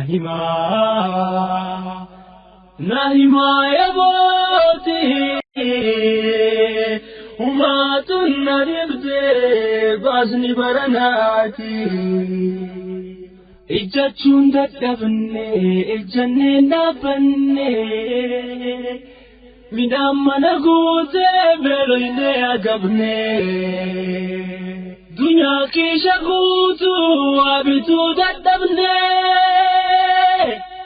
dunyaa dhabnee fillee jiruun nurraa nafne rooba dachii jiisee midhaan keenya gogee marka jiidhaa nyaanne kokkee nu duguugee kafee nu dheeysee gadinne nu siiqee kan feene nu jaare kan jaarre diigee waan hima wallaalle waan baraa takkaa hin mudanne waa rakkoo akkanaa manguddoof gaafanne seenaallee qoranne baasata baranaa hayyoon nagee faarsu shororkaan himame akka namni laawaa mirgisaa dhiibame ak bineensa hamaa itti tilliname kaan hidhaguurame kaan isa jeefame kan biya ifirra roorroon ari'ame kan mirga fiilan rabu humnaan ukkaanfame furmaanni dhabame malli wallaalame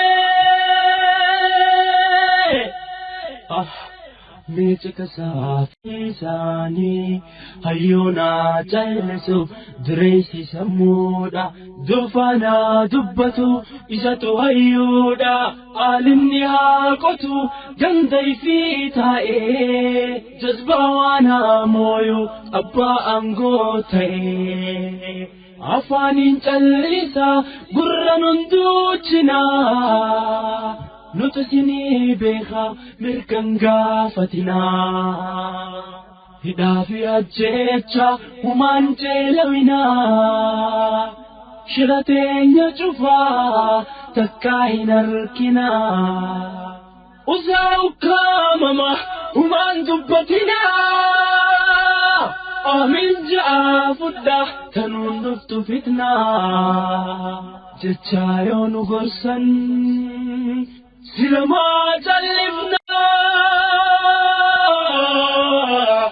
سلما جلفنا لبون دوان أولتو سررتو باتي دينين تم قرفما جلسون ففاتي أنكو هنگا فني أبابي أماتي كبجا ملكمني مرغنا مماتي هدان دررما أبان ماتي واتي سماليف جلفنا نافي ما يبوتي سلما جلفنا نافي ما يبوتي سلما جلفنا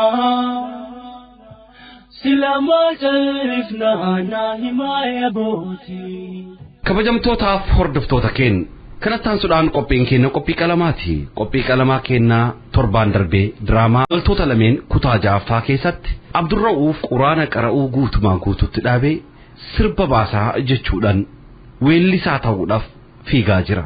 Abbaan Abdurra'uufis cinqamaa jira. Haadhis cinqamaa jirti. Abdurra'uuf guutumaa guututti quraana dhiisee gara weellutti eegi deemeen booda maaltu ta'uuf ta'a? Diraamaa imaltoota lameen kutaa torbaffaa wajjin turtii gaarii. Wassalaamu alaykum jedhesin gahee galannee kan rabbiiti kan waliin nu gahee meeqa umriin dhumnaan addunyaarraa ka'e yaa rabbi mu'mintoota harkaa kan kee gahee yaa Allah nama diin keetii jecha bahe. Qophii qalamaa birri wanni rabbiin uume qalama ableen qalamaatis qalama. Dhugaa qalamaan deeggarree dhara qalamaan mormina kurpiin qalamaa torbaanitti al tokko isiniif dhiyaatti qabxii addaa of keessatti hammatti diraamaa walaloo asoosama walumaa galattuu hogbaruudhaan haasofnaa toltuu wal ajajnee hamtuurraa wal dhowwina kaayyoon keenya barsiisaa buhaarsaas barsiisu marti keenya reediyoo daandii haqaa haa caqasu. Imaltoota nu marti lubbuu maaliif dagatii imaltoota lameen rabbumaatu uumeen kaayyoon uumeefis quraanaan nuuf himee isa tokkichomsuu taqwaasaa nuuf dhaamee ibaadaaf nu uumee isa tokkichomsuu taqwaasaa nuuf dhaamee ibaadaaf nu uumee. Imaltoota lameen دراما راديو بريسا بوبيسا مجاهدين هرو قلالة كنديسان أبو الخير بالمين ربو ماتو أمي قري أهل الخير سبونسر كينيا وتوتا نسري imaltoota lameen rabbumaatu uumeen kaayyoon uumeefis quraanaan nuuf himee isa tokkichomsuu taqwaasaa nuuf dhaamee ibaadaaf nu uumee isa tokkichomsuu taqwaasaa nuuf dhaamee ibaadaaf nu uumee ibaadaaf nu uumee. Bismillah salatu salam ala rasulillah sallallahu alaihi wasallam. Meegaa haaji keenya duran fi guutii dubbiin caawaa hambaatiin nu dhufte bakka jirtu nu dhaddachaati. Meegaa ambayyoo tanaati wal himachiisaa mee amma dubbii isiniitiin dhiisaani. Hayyagoo ilma qiyyo aqja awwaahi waa tufani wal dhooycheetti oromooni. Mee ilmaan keenya gaawaan isin jirtutti uumame qanamee nuutu tuqame eenyu himataani. himatamaanoo eenyu meeddanuu baasaa ta duraan duraa. Naam dhuga waanta haajii keenya gumee fi sheeka keenyaa wal dhabe janii kayyata nu galfate gumeedha isumarraa silaa himata fuunee kara sheeka keenyaa dabarree hoo maal jettame. Gaari gaalma kiyya gaari. Tole galatoomaadha maqaa kiyya Iskandar naan jaani gubee warma gandaa jaa akkasitti akkanaa beekaniifadha. Manguddoon teenya tan akkasin naa hubadhaati nani himanni kiyya maal seetanii kan wallolli sheeka kiyyaa jinii wallole sheenii ollaa kiyyaa gunfadetti naa harfadhaa naaf isheenii bakka addaan dhayinu hin qabnu isheenii na guddisee dhugaadha na abbaadha ammoo gaa yeroo san xiqqoo waa fudhadheetiin wanni mataarra na baate sanumaaf hin beektaa xiqqoo dogongoreeti wanni biraas ni jirti ciddiin takka asiisan guyyaa biraatiin isinii hima yookiin akka manguddoon jettu goona ammoo akkasitti waa fudhadhee gaafas sheekatti argadhe waan gaafas jee fi dalagallee hin beeku dhugaa kunu rabbiin na shaahida wanni immoo na ajaa'ibe darasoonni maaliif oolu sheekaa wajjinaan lolan takka san isa dura kan manguddoon akkanaa qabatu fadu darasoonni sheekaa wajjinaan lolan sheekaa wajjin lolle qawlaleen sheekaa taakka talammaffaa dubbiin obboleessa kiyya odaa qutusuu kiyya manguddummaa ergadheetiin wajji salaatanilli isaanii wajji je'ee ni kabajan je'ee ergadhe anniin sodaadhe mana sheekaa dhaquudha. Kun amma dhaamee gaafana kamaa ciisu jira dubbii kana sunu tuni baasa dubbiin manguddoodhaan takkaan garre ergaan mootiin sodaanne jedhani akkasitti kun obboleessa kiyya sadhaanii mana kamaa ciisu jira. Kanaan hubadhaanii irraa bahe. Tana gaa haajii keenya tagumee dhageenye Iskandari ja'a nuti immoo gumee beeyna mee silaa sheekarraa yaada nuu fuutanii haajii keenya. Mee gurbaanis waan ja'u ja'ee dubbiin isaatilleen dubbi qabdi gaa waatoo jala waatu jira ja'anii sheeka isin maal jettan beekama keeysan dabarsine osoo dubbiin nun geenye dura. يعني بسم الله الصلاة والسلام على رسول الله صلى الله عليه وسلم قالتهم على دبيتنا الأفتنين وقافتشوا في الليلة نافي قبي واللي في دنجرت أنا تاعي خطاب برسيسو إني أمو من فرشوتي ديمي فرشو ركود من فرشو اتلاقي فرشون دوركني وجندوي خطاب بكانا برسيسو تي دفي نربجو الدقبة سنبرة دريقويا غافة خاني عن صلاة إشاء مسجد أقل ديما خانما خاننا نبه چوبه دوا قبطه دو مسين درجين في بونك سنين نمان نوچ جرا عدنو قبني گلي سلاغا نمني فرشو دوگه واق افر قبنو قبنو گوتو نمو ونجا لما فا سلا مصطفى كن المادير ساتي نوچ جرا بيتا sila isuma faatu qabeen raawwanni godheewwi lammaffaan osoo gaafaa tokko biyyan jiru haajameetiin kana shawaa kana daamatti tolkuse anaa shawaa jiru kana majlisa ijoollee dhufeene duuba majlisa dafa facaasee darasaa waan namaa nyaattu maaroo je'ee ijoollee itti ka'ee uno mustafuma kana faarraa baase kabiraatis dubbiin hedduun jira. ergamee gaashinti beetii keessa waan akka rasaa takka hundaruu kaayee deeme. Majlisuma jaajaa kiyya kana buqqisuudhaaf kaayyate tun dubbii waa ta'e isaatii miti. Waan kana icciti jirtu tana inni nuu haa baasu mee manguddoon isin tana keessaa nuu baasa. Egaa haaji keenya gaa dubbiin as geesseeti maal jettame. Tole gaa ilmaan kiyya dubbii wal fuudhaa deemti Mustafaan kuniisi. Rahima isaanii na fakkaata waa'ee dhawaa mucaa kanaa wanni irraa quba qabaatu yoo jiraate haanuu ibsuu inni dura. Egaa jarana rabbi agarraa harrabane yaani akkam seetan ka dhawamu gurbaadha anuu galgala sana achiin jira. Mucaa hojii salaanne makriiba ishaa'ii hojichi dhaabbanne achii galle beeyte osuma nuti chugaa dhufe namni ollolle hungaa beeytee wayii dhaggeeffachaa taati osuma taa'u jiru dhufanii dhufe fuulli cufa silaa namni gaafa dubbii manguddummaa deemu takkaa bilbileen namatti hima. Hayi Muusaa oda baanta odaa fuula cufatee dhufe jechuu keeti. Isuma laal hammuumaan khayruma kanaatu fuula cufatee dhufe. Silaa namni gaafa manguddummaa deemu. Hayyee. Bilbilee namatti himu takkaa'u alumaa kaarra ol qabanii seenuu sun ta'een kaarra dhawanii gibbii ishee kaarra qabdi huno. Silkii dawwaluullee dura waanuma jiraati dhufaan jiraana. Dhadhaawee gandan akkattiin dhufe jeemu dhaljee gaafa ol deeme kaa gurbuma sanuu bara ka'ee galee dura anuma amma biratti barbaadan egaa haqa gidee dubbannu. Sirrii hayni kun dhodhoo isaan ta'uu beeyte. Awo jalqaba anumaa ta'e galee bobbaleessoo haa fuula cufaa kanan beeyne firraa kun adawwii biraa dhufeenne. Itti seenna gaafii naa jammare jedhama dubbii.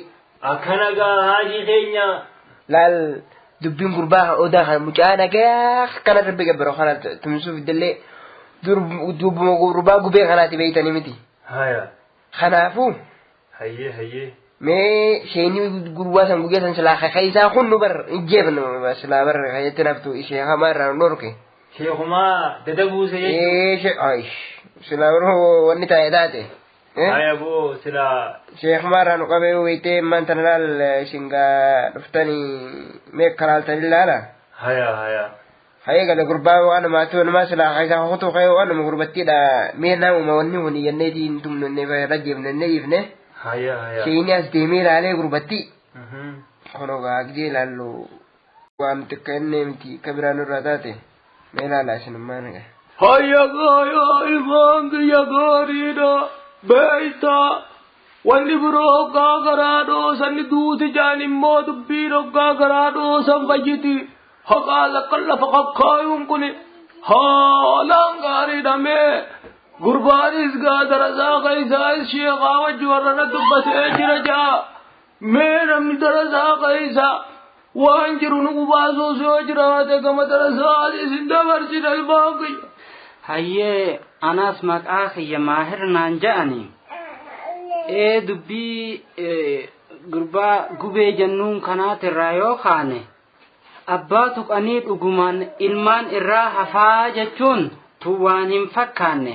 Xiqqisho irra deebi'ee innummaanuu laaluu qaba mee isinummaanuu manguddoon abbaan tuqame ilmaan cal'isaniituma laalanii mee tana isinummaanuu naa deebisa inninis haa deebisuuti. Takka laaltaniin osoon hin xumurin naaf hafte sheeyni abbaadha darasaan ammoo ilmaanitun beekamtuudha. Sheekha tuqanii darasaan maanu tuuxee jechuun tun waan hin fakkaanne tun dubbiin tanuma zabana kanaati. Sheekha tuqaniiti nuti diin hin tuu'inee ja'an diin ka dhaabbatu sheekarraa namni sheekha tuqe diinis tuqame diin kabaatee deemuun sheekha dubbiin zabana kanaatii fi ta'ammaa tun silattuu takkumaati. Tunuu tanuma zabanaatirraahi fixadhe talammaffaatis tanuma sheekha tuqanii darasaa waarraa naftu. Haya gaamee dubbii haajii keenya mataa wali guduunfineetii biraa kaana dubbii namaaf fixa malee bira taa'an namarraan dhumtuuti. Hayya gaayaa ilmaan keenya dubbiin bakka jirtuus garree beeytanii dubbii guddisuun.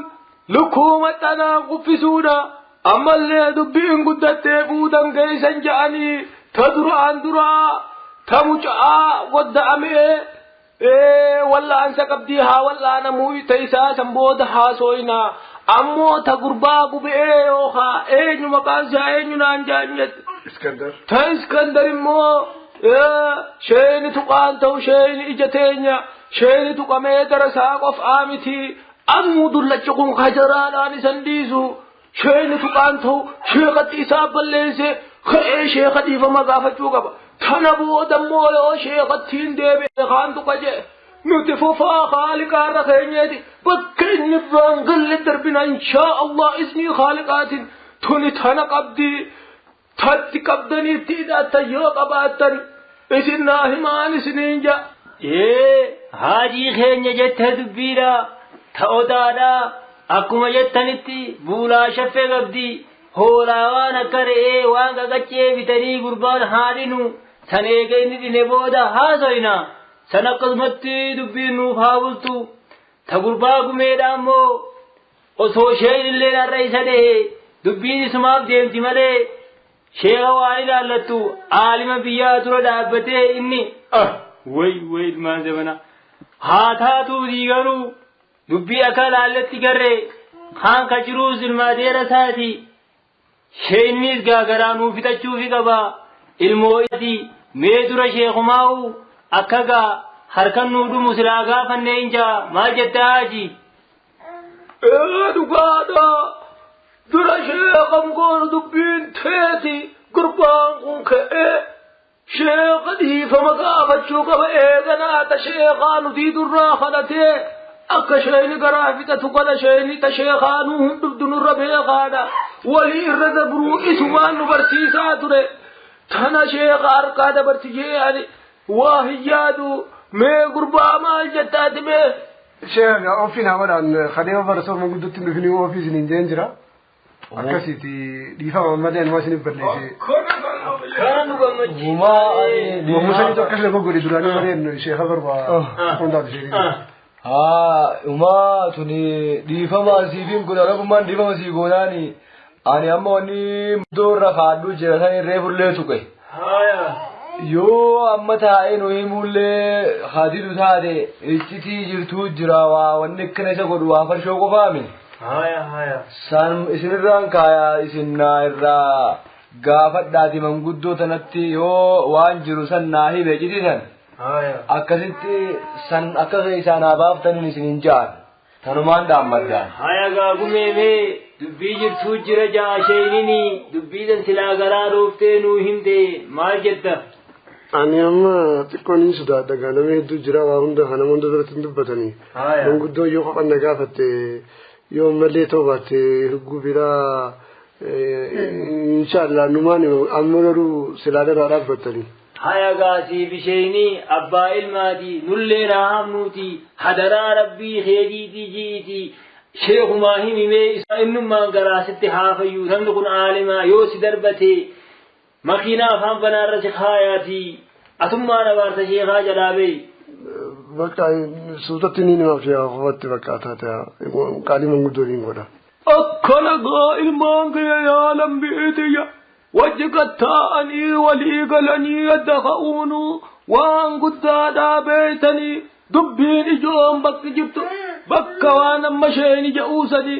gubee keenya dhiifama yaalma qayya iskandar keenya maqaa kanaat rabbi sirraa haa jijjiiru waan naanneessisanillee rabbi sitti haa ajeeysu du'aayisii goona sheekatti himteet nutilleen akkasit du'aayisii goonee akkasitti rabbi si haa qaceelchu yaa ilma kiyya qaceelloo isaatiin si haa fadu isinillee warri as jetteeysan rabbi isin kabaju takkittiin sheekha dhaammadhu sheeyni gurba'aase nurraa shaffeeyye nurraa tottolchee waan jiru gaafa biroo hanga walitti deebinutti nagaya naasuraa ilmaan kiyya bihaqqe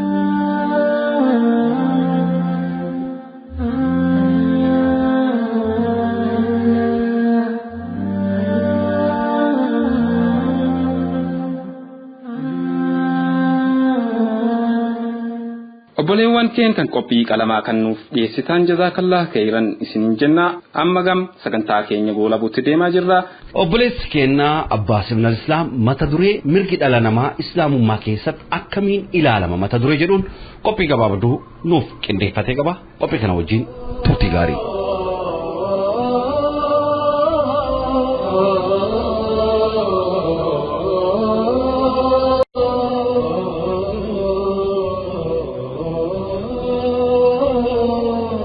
mirgi dhala namaa islaamummaa keessatti akkamitti ilaalama shari'aan islaamaa wantoota shan akka kaayoo hundeetti kaa'eera dhimmoonni kun immoo mirga ilma namaa kabajuu fi kabachiisuuf kan akkaan barbaachisaniidha mee sagantaa kanaan dhimmoota kan irraa muraasa isaanii haa ilaallu tokkoffaa bilisummaa lubbuu fi qabeenyaa eeguu ergamaan rabbii sallallahu alaihi wasallam haasawa isaanii kan dhumaas akkas jechuun dhaamsa dabarsaniiru lubbuun keessaniif qabeenyi keessan hanga rabbii keessaniin wal qunnamtanitti eenyuyyuu tuqamuu hin qaban hadiis biraatiin immoo nama muslima hin ta'in kan biyya muslimaa keessa waliigalteedhaan jiraatu namni ajjeese foolee jannataa hin suufatu jechuun dubbataniiru inni lammaffaa kabaja eeguu beektonni muslimaa akka jedhanitti kaayyoowwan shari'aa gidduu inni tokko kabaja namaa eegsisuudha qur'aannis kabajni namaa akka hin xiqqaanne cimsee rabbiin subhaanahu wa ta'aalaa akkas jedha yaa isinii dhugeeffattan dhiirri dhiirarratti hin baacin kan isaan caalan ta'uu waan malaniif dubartiinis dubartii irratti hin baacin kan isaan caalan jiraatuun ni mala lubbuu keessanis hin saalfachiisinaa maqaa hamaanis wal hin waaminaa amantiin boodatti maqaan diduu hammaati isaan hin sheenayin niitota suuratul hajuraat 49 kan malees qur'aan akka nuti iciitii dhuunfa namootaa yookaan piraayivasii keessa seennee hin basaasin akka isaaniif eegnu nu ajaja rabbiin subhaanahu wa ta'aalaa kan ilaalchisee akkas nuun jedhe yaa isinii rabbitti dhugeeffattan shakkii irraa fagaadhaa shakkiin irra caalaan cubbuu waan ta'eef eebii namootas hin hordofinaa walis hin hamatinaa isin gidduu kan foon obboleessa isaa kan du'e nyaatu barbaadu ni jira akkuma foon san nyaachuu jibbitan sanis hamiibbaa rabbii keessanis sodaadhaa rabbiin isaan gama isaatti deebi'aniif araaramaadha suuratul hujurat 49 inni sadaffaa haqaan buluu akka islaamummaan nu barsiisutti aangoon qabeenya akka amaanatti rabbii irraa kennameedha kanaafuu isaan rabbiin sodaatan dirqama isaanii akkaataa rabbiin jaalatuun sirriitti itti fayyadamu isa kanaaf immoo khaliifaan muslimootaa kan jalqabaa Abubakar Siddiq radiyallahu anhu fakkeenya gaarii Abubakar akkuma aangoo qabateen akkas jechuun dubbate yoo an karaa sirrii irra jiraadhe na hordofaa yoo an dogongor na sirreessaa jechuun ummata bulchutti dhaamate inni afuraffaa mirga yaada ofii walabatti ibsatuuti islaamummaan hanga mirga namootaa irratti dhiibbaa hin uuminii fi kabaja namootaa hin tuqin eenyuyyuu mirga yaada isaa walabatti ibsatuu kennee jira garuu maqaa yaada ofii walabatti ibsatuutiin kabajaa fi hammiilee kan biroo miidhuun dhorkaadha kana alatti mirga yaada ofii walabatti ibsatuu dhimma hundeerraayyuu eeyyamameedha dhimmoota amantii irratti ergamaan rabbii sallallahu alaihi wasallam wahyiin oggoo osoo hin dhufin haaf sahaabotaaf mirga walabatti yaaduu fi ibsatuu kan kabajameef ture inni shanaffaa mirga walitti qabamuu yoo islaamummaa keessatti kaayoo kamiifuu haa ta'u kan namootan irratti miidhaa hin qaqqabsin yoo ta'e walitti qabamuun bifa kamiituu kan eeyyamameedha inni ja'affaan immoo mirga wanta barbaanne hordofuuti qur'aan amantii irratti dirqisiisuun hin jirnuun jedhe yeroo adda addaatti namoonni sammuu isaanii sababa adda addaatiin ogguu garboomsan argina kaayowwan shariyaa keessa inni tokko haafizal aql sammuu keenya eeggatuudha sammuu keenya irratti dhiibbaa taasisuun innumtiyu garbummaadha inni torbaffaan mirga bilisummaa amantaa fedhan hordofuuti bilisummaan amantaa bilisummaa sammuu wajjin walitti hidhata qaba dhimma kana irratti islaamummaan ilmi namaa mirga amanuu kan qabuu fi fedhii isaanii irratti kan hundaa'u ta'uu nu barsiisa dhimma kana ilaalchisee rabbiin subhaanahu wa ta'aalaa qur'aan isaatiin akkas nuun jedhe nafseen ofii ishiitii badii baadhatte badii namootan biroo hin baadhattu annajm 53:38 inni dhumaa yookaan inni saddeetaffaan walqixummaa fuuldura seeraati islaamummaan namni kamuu fuuldura seeratti walqixa ta'uu nu barsiisa dhimma kana ilaalchisee hooggantoon lammii kamiyyuu olitti kabajni kennamuu fi hin qabu jechuun morma akka amantiin kennu hubachiisutti eenyuyyuu fuuldura seeratti eenyuyyuu olii miti eenyuyyuus gadii miti kan isin hubachiisuuf mee seenaa ergamaa rabbii sallallahu alaihi wasallam irraa seenaa tokko haa ilaalu yeroo tokko dubartiin maatii kabajamoo irraa taate tokko hannaan shakkamtee dhihaatti badiin ishiis ni mirkanaa'e sababa kanaan adabbiin ishii irratti raawwatamuuf murtaa'e yeroo kanatti maatiiwwan ishii ergamaa rabbii mari'achiisuuf akka adabbiin hafu kadhatuuf yaalan hin milkooyneef isaan ammas abdii osoo hin kutatin namootan ergamaa rabbii sallallahu alaihi wasallam wajjin walitti dhiheenya qaban manguddummaaf ergatan ergamaan rabbii sallallahu alaihi wasallam garuu akkas jechuun haasawa seenaaf ta'u taasisan rabbii nafseen koo harka isaatti argamtuun kakadha dubartiin hatte tun Faaximaa binti Muhammad osoo taateyyuu an harka ishii irraa muruu seericha hojiirra oolchuu irraa duubatti hin deebi'u jedhan eeyyati kunoo kana islaamummaan kan mirga namaa kabajuuf kabajsiisuuf dhaabbate rabbiin nu haa hubachiisu والسلام عليكم ورحمة الله وبركاته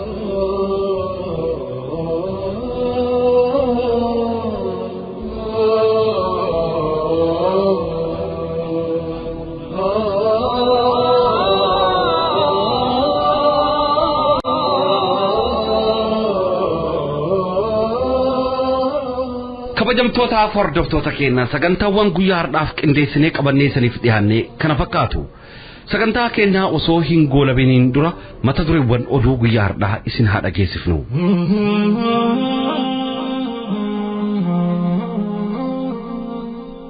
galmeen himannaa Sheek Jeeyilaan Aadanuu cufame musliimoonni galmee Muhammad Kadiriitiin magaal Finfinnee fi Jimmaarraa himataman himannaan isaanii akka itti fufu murteeffame aanaa Dobbaatti ammas musliimoonni hidhamaa jiraatu ibsame dilbata dabre sadaasaa 15 markazni Jaafar ibn Abi Xaalib magaala Asandaabotti argamu barattoota Qur'aanaa afatan 34 eebbisiise.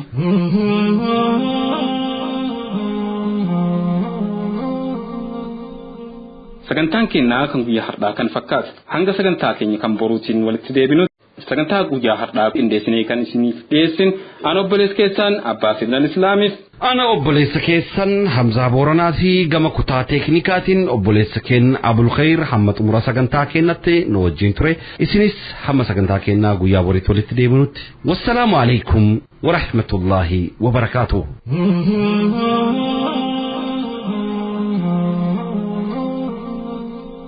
الله ربي يا جبا قبل قمه سكبا قوة في قدرة لقمه سكبا قوة في قدرة لقمه سكبا نور الدبني نور كاسوا ندبان الله ربي يا جبا جبل قمه سكبا قوة في قدرة لقمه سكبا نور الدبني نور كاسوا ندبان